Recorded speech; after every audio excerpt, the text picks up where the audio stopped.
Le istituzioni ci sono, si sentono, si stanno facendo vive, però abbiamo appena fatto il primo passo e da qua in poi ne dovremo fare molti altri. Grazie ancora.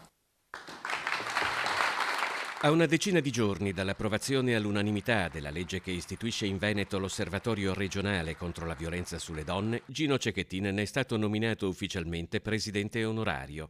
A Venezia, la sala consiliare di Palazzo Ferrofini è stipata di rappresentanti delle istituzioni, della politica, delle forze dell'ordine e tutti fanno rumore, come si è cominciato a fare per Giulia un anno fa. Non un minuto di silenzio, i minuti di silenzio non sono bastati, bisogna cominciare a fare rumore.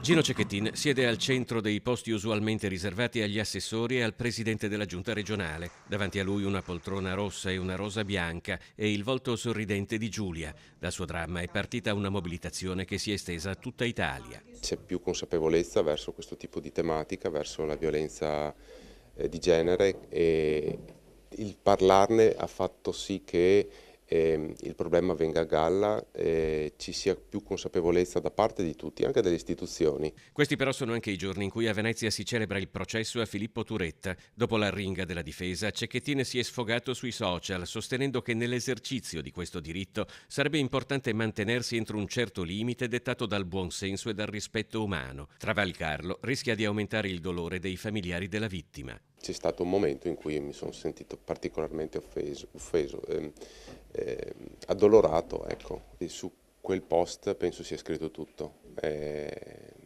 un sentimento che ho provato nel momento in cui ho ascoltato alcune parole e le ho espresse.